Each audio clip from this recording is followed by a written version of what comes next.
Pues Ecos del Sinaí es algo que sucedió en el monte Sinaí que tiene eco para nosotros hoy, que todavía nos dice algo a nosotros hoy. En Éxodo, el capítulo 19, el versículo 1, dice que los israelitas llegaron al desierto de Sinaí el primer día del tercer mes de haber salido de Egipto. 3 meses después de que salieron de Egipto, llegaron al monte Sinaí. El monte Sinaí tiene muchas implicaciones para nosotros en la fe. Cuando llegaron ellos al frente del Sinaí, del monte Sinaí, dice el verso 3 de ese capítulo 19, que subió Moisés para encontrarse con Dios. Qué tremenda frase. Subió Moisés para encontrarse con Dios.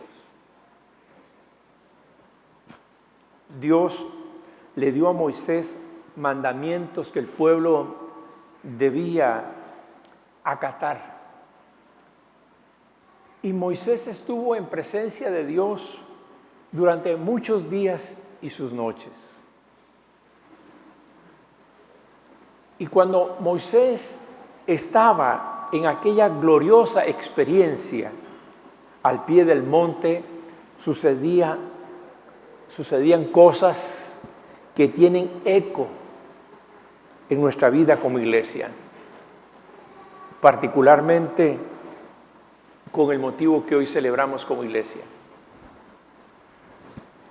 Hay en el texto que voy a indicarles, que es Éxodo, el capítulo 32, los primeros 6 versículos, hay allí 3 ecos de lo sucedido y aprendido en el monte Sinaí, que quiero exponer para que tomemos nota de ello y sepamos vivir nuestra fe hoy como iglesia. El primer eco que nos viene de Sinaí es que un pueblo sin memoria no tiene fidelidad. Pienso yo que sucede, por ejemplo, en el campo matrimonial. Cuando uno de los dos pierde memoria de lo que es la vida juntos y lo que han vivido, es muy fácil caer en la infidelidad. Sin memoria no hay fidelidad. El verso 1, y he elegido esta mañana para leer este texto en la Nueva Biblia Española, el verso 1 dice así, y lo podemos leer juntos porque lo pongo en la pantalla para facilitarlo. Viendo el pueblo que Moisés tardaba en bajar del monte, acudió en masa ante Aarón y le dijo: anda, haznos un Dios que vaya delante de nosotros, pues a ese Moisés que nos sacó de Egipto no sabemos qué le ha pasado.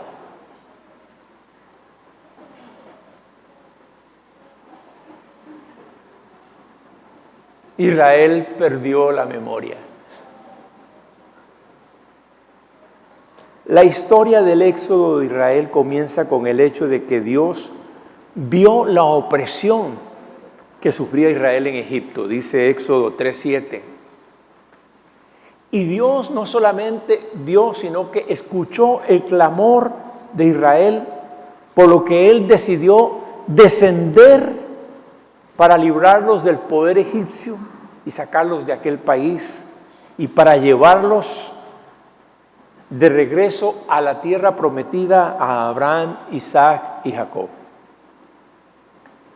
Ante aquellos gritos desesperados, porque así lo pone la Biblia, era un pueblo que gritaba desesperado por la opresión que vivía. Ante esos gritos, Dios llamó a Moisés para que liderara la gesta de liberación que es bien conocida por nosotros.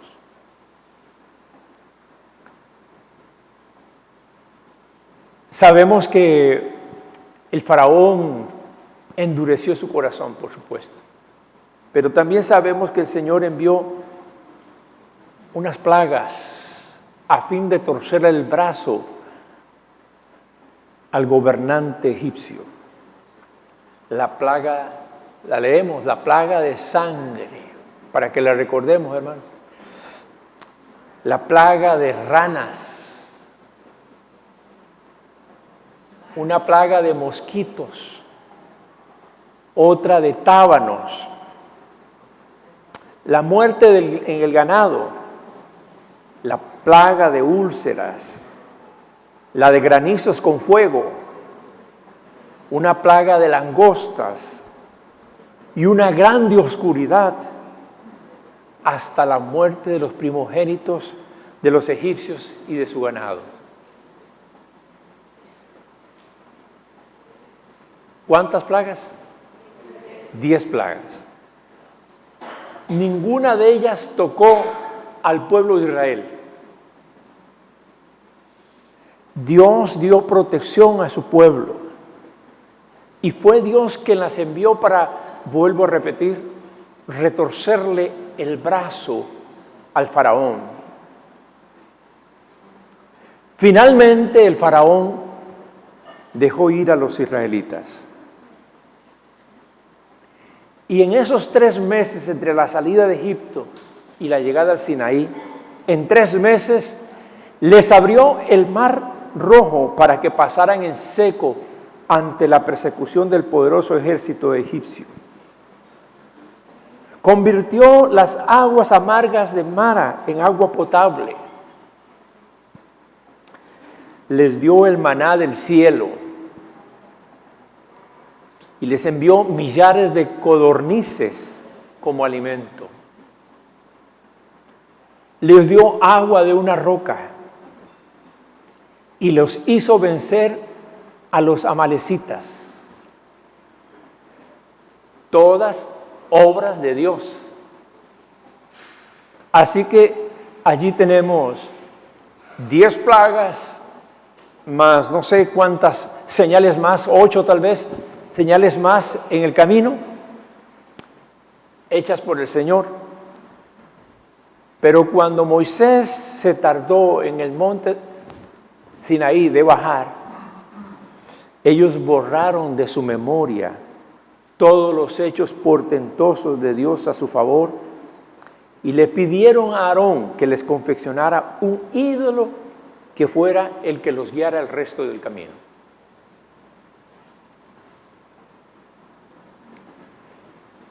Incluso hablaron despectivamente de Moisés.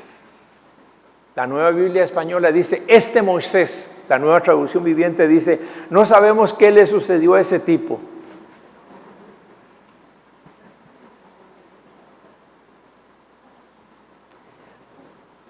Hermanos y hermanas, la infidelidad a Dios llega cuando perdemos memoria de todo lo que Dios ha hecho por nosotros. Dios ha hecho cosas extraordinarias en nuestras vidas, como individuos, como familias y como iglesia. Y no se vale, no deberíamos en ningún momento perder memoria de las cosas grandes que Dios ha hecho. Cuando se pierde memoria de la gracia de Dios, entonces comenzamos a sentir la necesidad de confiar en otra cosa que sostenga nuestra vida.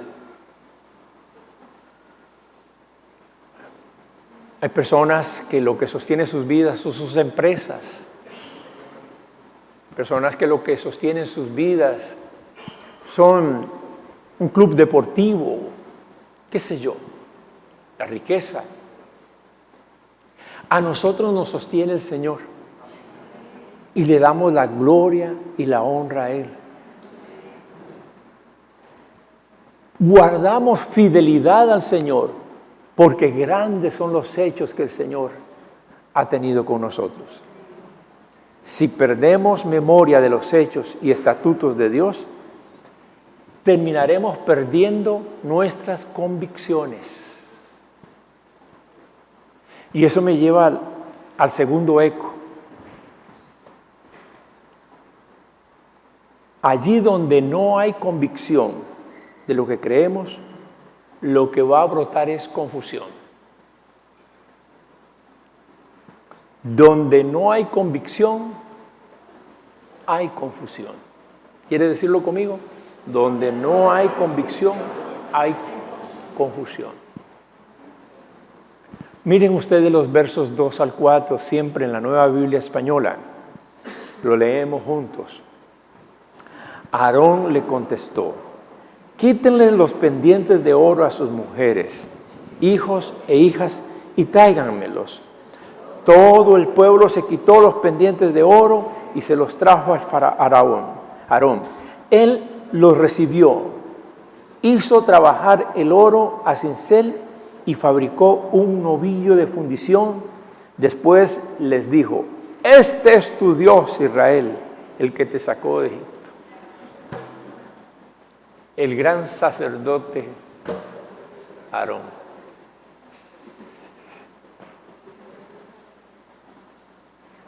Perdió sus convicciones y se metió en un berenjenal de confusión.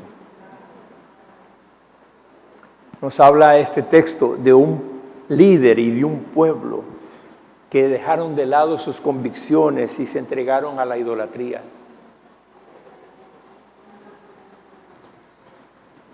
Precisamente el primer mandamiento que debía de ser convicción en el pueblo de Israel,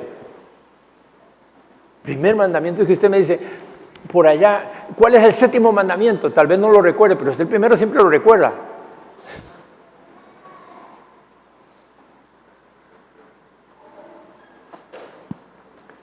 No tengas otros dioses además de mí. Eso se llama convicción. Y la segunda convicción, ¿cuál era?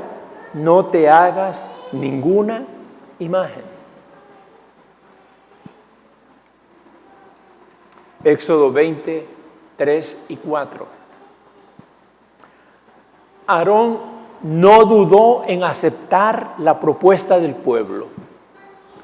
Pidió el material necesario para poder hacer ese ídolo, ese Dios con minúscula. Y él mismo dirigió la obra de fabricar un toro con el oro recogido. Aarón había nacido y crecido en Egipto.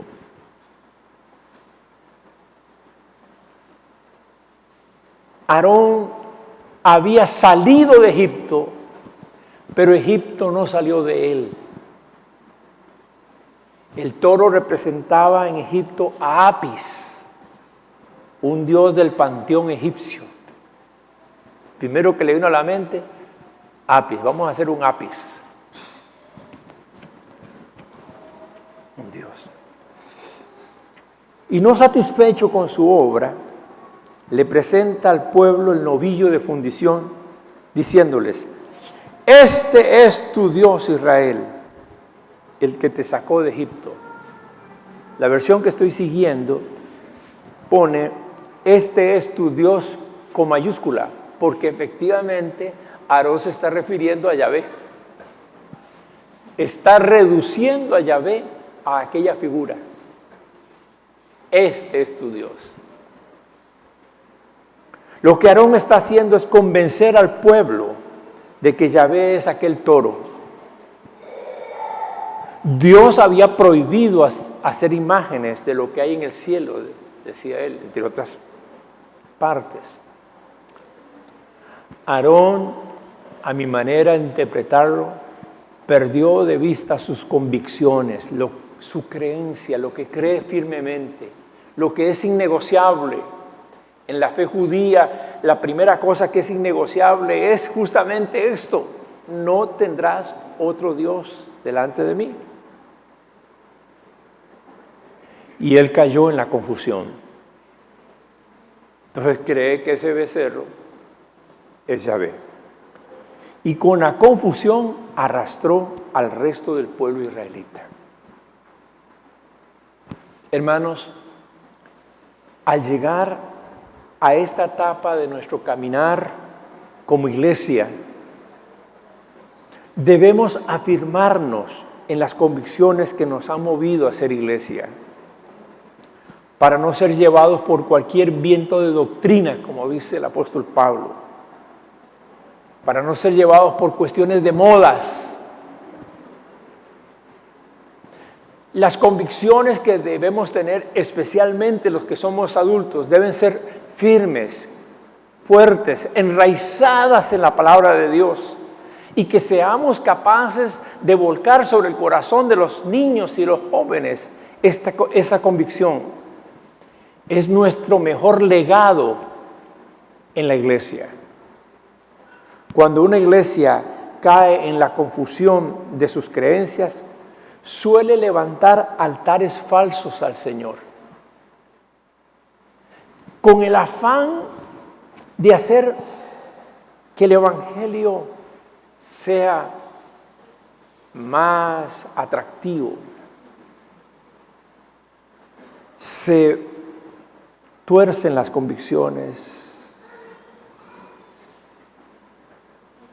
y algunos altares dejaron de ser altar para el Señor.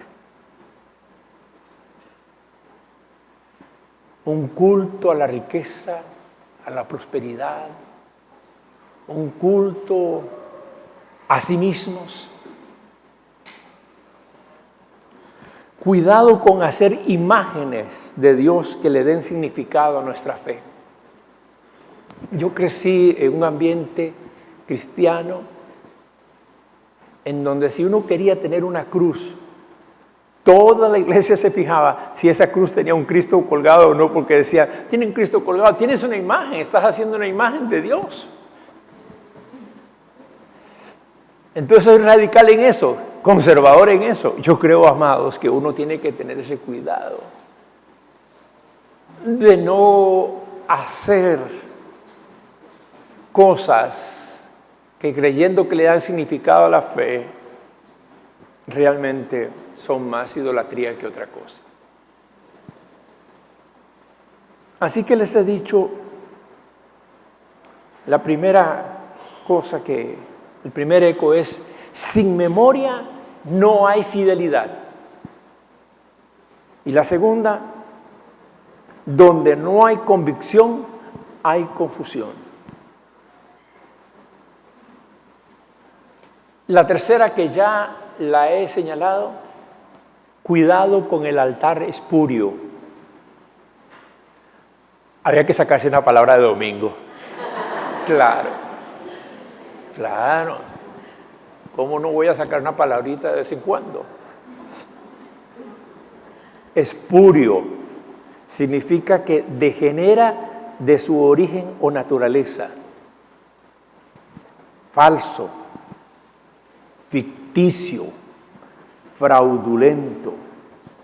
Es imitación pero no genuino. Hay cosas que parecen altar, pero hay fuegos extraños en los altares de no pocas congregaciones.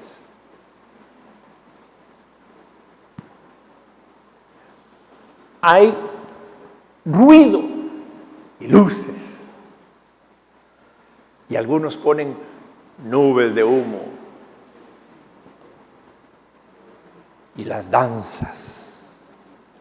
Y se hace tanto ruido que se confunde entre lo que es aquel momento creado humanamente y aquello que viene del Espíritu Santo de Dios directamente. Los versos 5 y 6 en la Nueva Biblia Española dicen, leemos juntos: después, con reverencia, edificó un altar ante él y proclamó: mañana es fiesta del Señor. ¿Saben qué está diciendo? Mañana es fiesta de Yahvé. Ahí está el ídolo, aquí está el altar, y me vengo y le digo, mañana hay fiesta del Señor. Al día siguiente se levantaron, ofrecieron holocaustos y sacrificios de comunión. ¿Y qué dice? El pueblo se sentó a comer y beber y después se levantó a danzar. Hoy vamos a comer y beber nada más.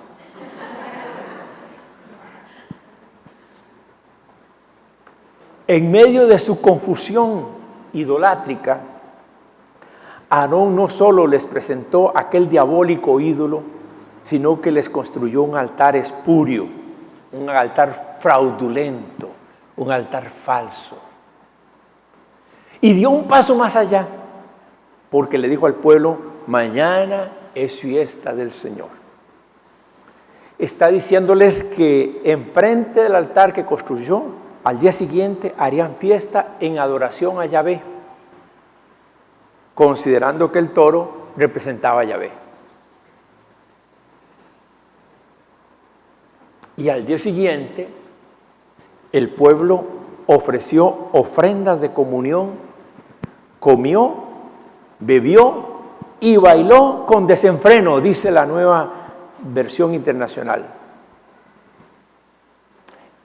La Nueva Traducción Viviente agrega, se entregó a la diversión pagana.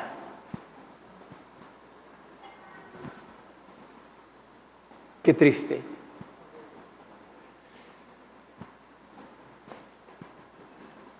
Tres meses después de salir de Egipto, donde Dios envió 10 plagas contundentes, impresionantes.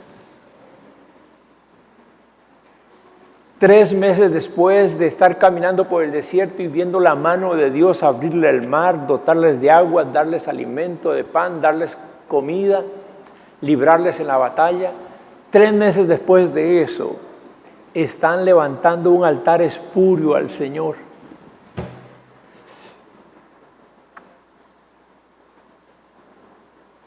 Al día siguiente el pueblo ofreció ofrendas de comunión, comió, bebió y bailó.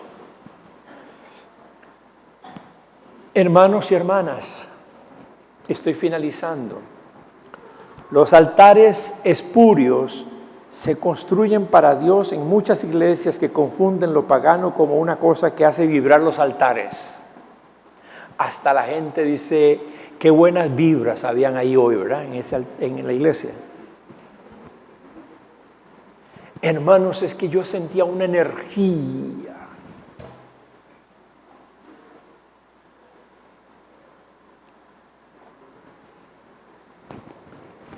El show ha tomado dominio en no pocos altares de iglesias hoy. Yo no sé, Marcos pidió al Señor que nos diera 4 cumpleaños de 23. Yo creo que difícilmente les podremos acompañar en el próximo. Pero pido al Señor que cuando esos cumpleaños lleguen, la iglesia haya vigilado que el altar del Señor sea altar al Señor. Hermanos, no necesitamos de mucho ruido, no necesitamos de mucha pompa, no necesitamos de grandes infraestructuras, y yo diría que no necesitamos incluso de luces.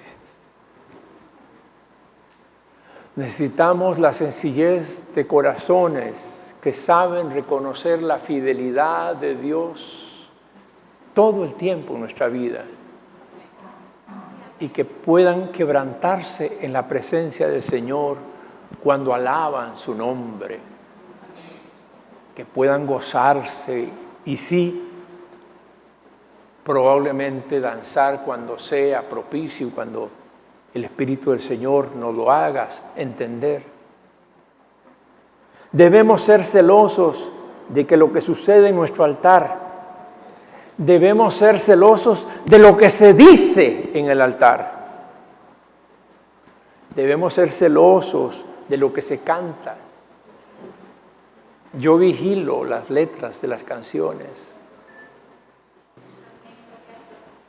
Nosotros tenemos que cuidar la teología que hay en las canciones. Siempre tengo un poco de preocupaciones. Hay canciones preciosas que repiten una y otra vez: ven Espíritu Santo. La Biblia dice que el Espíritu Santo está aquí. Me explico, detalles.